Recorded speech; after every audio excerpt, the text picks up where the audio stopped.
Radio Sucesos 101.7 FM presenta su noticiero Sucesos con Milton Pérez y Verónica Larrea. Un periodismo libre para una democracia plena.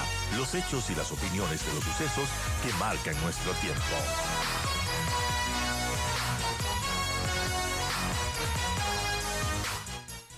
Justamente de eso vamos a hablar con Osvaldo Landázuri, empresario, analista económico, sobre la importancia de sostener la dolarización en el país y cómo hacerlo además, porque como mencionan muchos expertos, ponerle una enmienda a la Constitución no hará que, si es que se maneja mal la economía, la dolarización se sostenga. Gracias, Osvaldo Landázuri, bienvenido.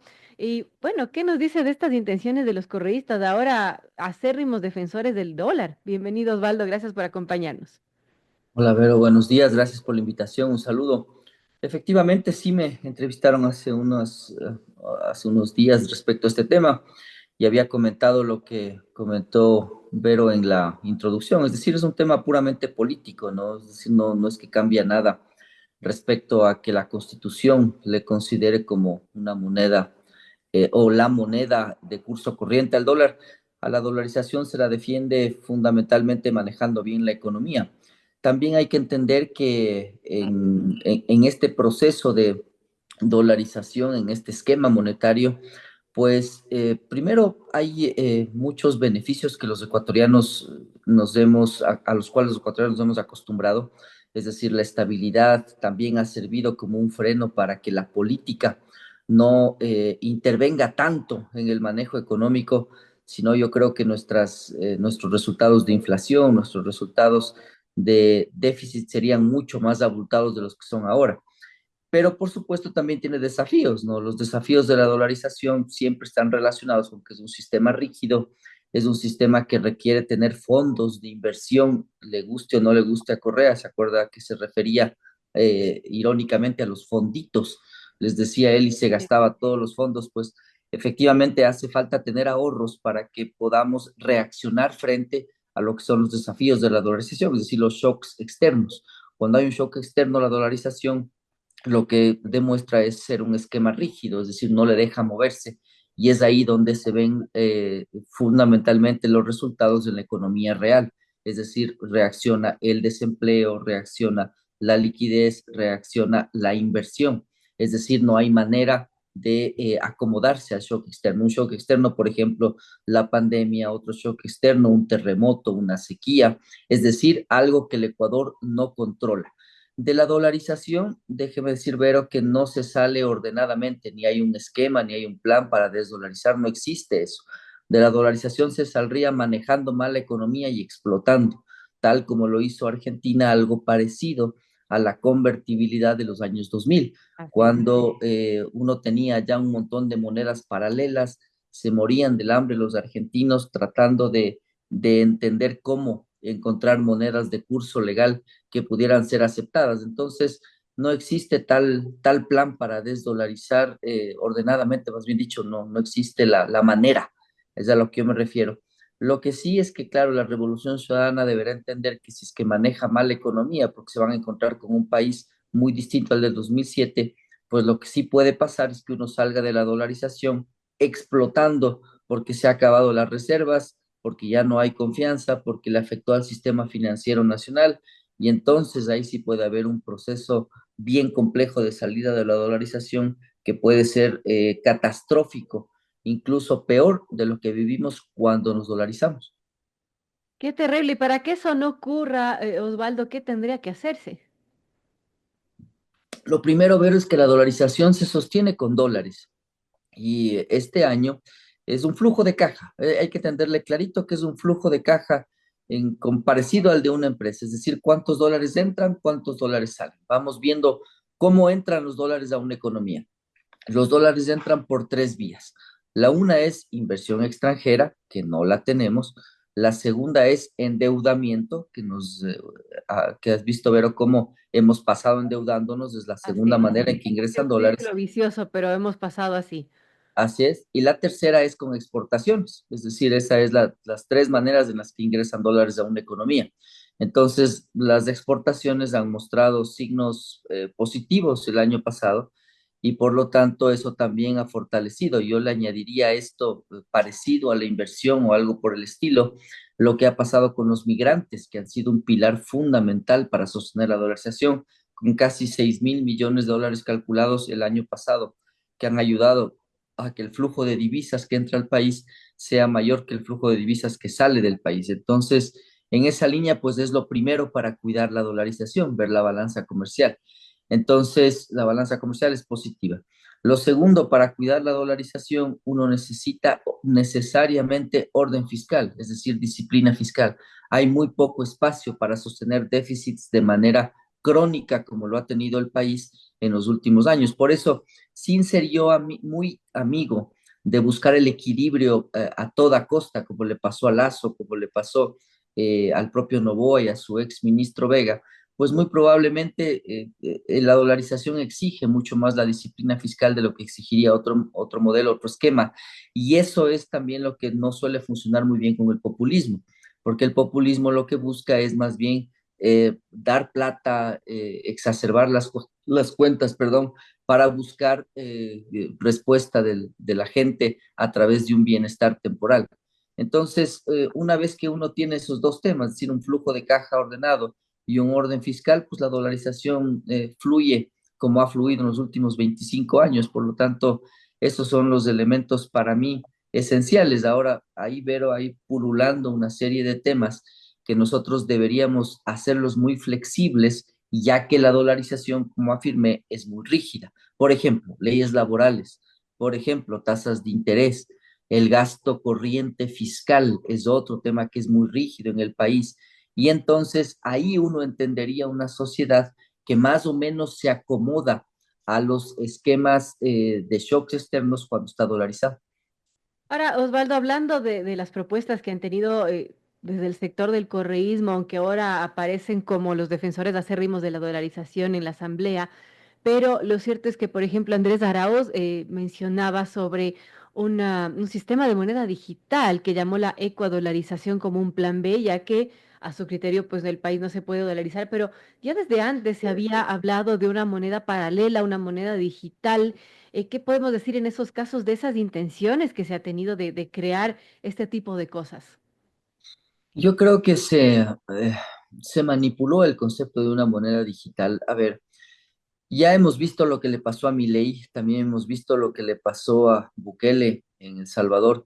Primero, desde mi óptica, las monedas digitales, es decir, todas aquellas que están respaldadas en el blockchain, que tienen que ver fundamentalmente con candados que uno va poniendo para la información y en función de esos candados, para ser muy didáctico, voy a tratar de hacerlo, pues uno garantiza una moneda, ¿no? El Bitcoin es un ejemplo. Hay otras monedas que se respaldan, por ejemplo, en la información de contratos, etcétera.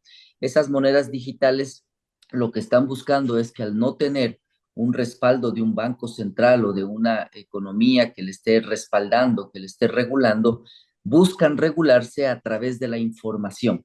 Entonces, eso es primero un concepto así muy descrito rápidamente, porque tendría que demorarme mucho más para Claro. hacerlo, de lo que es una moneda digital. Lo que sucede es que aquí se confunden las transacciones digitales o el uso de la tecnología para mover los dólares con lo que podría ser una moneda digital. Entonces, efectivamente, le oí a Arauz en un momento hablar de esta moneda paralela, es una barbaridad absoluta. Es decir, lo que va a pasar ahí es que al final, pues uno termina afectando el balance del Banco Central. Por otro lado, termina también incluyendo y formando una moneda que comienza a funcionar paralelamente y que le termine explotando en algún momento. ¿En qué momento? Cuando esa moneda le comience ya a distorsionar la dolarización en su concepto más puro, Ya. que es tener los dólares suficientes para que la economía se mueva. Entonces, ese es el concepto más puro de la dolarización. En esa línea, pues lo que yo creo es que hay que entender que los mecanismos digitales pues pueden ser muy útiles para utilizar menos billetes y hacer que la economía se mueva de una manera más eficiente, creo que es la palabra. Pero de ahí a proponer el uso de una moneda electrónica, pues es una barbaridad que no tiene nada que ver, como expliqué, con lo que significa realmente una moneda electrónica, que al final, Vero, para mí, cuando me han preguntado respecto al tema, sigo creyendo que es una inversión de apostadores, es decir, uno le apuesta a una moneda electrónica como el Bitcoin o como, bueno, cualquier otra que hay ahora circulando. ¿Por qué? Porque tienen unos sub y bajas tremendos, ¿no? Es decir, ganan mucha plata, pero pueden perderla también en un solo día. Entonces, son cosas bien diferentes y por lo tanto, el momento en que uno comience a ver de monedas digitales y cosas extrañas, lo primero que va a pasar es que la gente le va a decir, no, no, no, no, a mí págueme con billetes, por favor, porque Claro. no quiero esa moneda. Y en ese momento, pues usted ocasionó ya un problema a la dolarización. Por supuesto. Y bueno, también preocupa mucho, ¿no? Que se gaste demasiado del lado del Estado, que no se tenga estos préstamos y que, bueno, recurran a este tipo de mecanismos para pagar a los proveedores del Estado, ¿no? Para pagar a los empleados. Y allí viene esa preocupación justamente de estas intenciones que ha tenido el correísmo o que se escuchan desde el correísmo. Sí, claro, porque lo que va a pasar en primera instancia es que ellos van a querer reactivar la economía rápidamente. Bueno, yo conversé con Diego días atrás y le manifesté muy directamente las cosas que le preocupan a la sociedad. No, no porque me interese ninguna tendencia, yo en realidad no soy favorable a ninguna de las dos visiones que nos están mostrando ahora, pero me parece saludable que nos escuchen.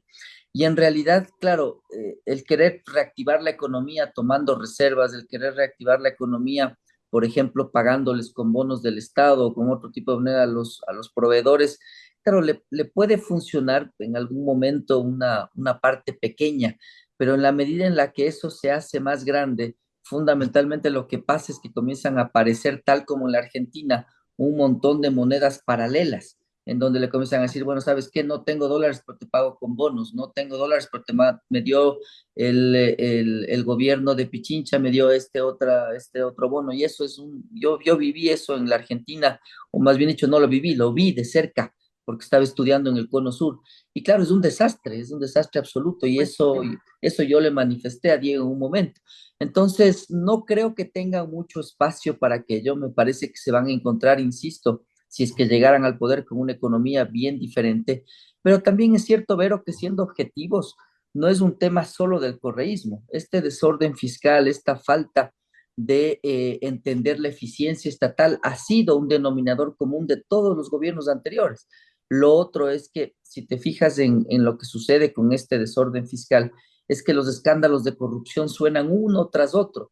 Versiones paralelas del sistema de compras en hospitales, lo mismo en Petroecuador, pues sale el gerente inmediatamente o la gerente a reclamar una cosa, lo del campo Sacha, sin decir que está mal la inversión privada, me parece que está pésimo el proceso, es decir, que tú no sepas por qué le asignas sin concurso, sin entender que gana el país, que puede ser mucho incluso, pero debe explicarlo. Entonces, todo eso abre la puerta, Vero, para que no sea solo el correísmo. Yo creo que la clase política es la que le está haciendo mucho daño al país y a la dolarización, porque la dolarización al final necesita insisto, un orden fiscal bien claro, bien estricto, bien riguroso y todos los recaudos. Y creo que los recaudos principales, Vero, y con esto termino, deben ser las instituciones que le pongan freno al político, es decir, debe haber instituciones, la Corte Suprema, que creo que es lo último que algo nos da de respaldo, debería decirles no. Y eso es lo que probablemente sea el mejor remedio para que la política no intervenga en la dolarización, teniendo también un pequeño paréntesis. Argentina, Bolivia, Venezuela, incluso Perú, ya están dolarizados en muchos aspectos de su economía. Por lo tanto, vemos que en América Latina esta es una corriente que puede profundizarse en los siguientes años. bueno, eso veremos con el tiempo. En todo caso, el hecho de que se ponga una enmienda en la Constitución, Osvaldo, no va a cambiar las cosas. Además de enmienda, se tiene que tratar en un año. Ahora solamente se está conformando esta comisión en la Asamblea, pero más suena a que es un tema electoral, básicamente, para quitar estos miedos que la gente tiene con fundadas razones que se desdolarice el país y es que llegue el correísmo. Sí, sobre todo me parece que es otra payasada más de la Asamblea. Disculpen la expresión, estimado Radio Escuchas, pero es eso. Es decir, no, no es que nos va a dar certezas de absolutamente nada. A la dolarización se la cuida manejando bien la economía y con dólares. Mientras eso suceda, va a estar segura. De lo contrario, no va a haber nada en la Constitución que nos salve de explotar como un país dolarizado y rígido que lamentablemente es el Ecuador. Digo lamentablemente por lo rígido, no por lo dolarizado. Gracias, Osvaldo. Vale la aclaración y bueno, veremos qué sucede al final del día. Hoy se está conformando esta comisión y ya hay sesión en la Asamblea a las 10 de la mañana y bueno, más de lo mismo. Gracias, Osvaldo Landazuri, empresario, analista económico, por conversar de este tema que es tan importante y preocupa tanto a los ecuatorianos. Un saludo, Vero, gracias por la invitación.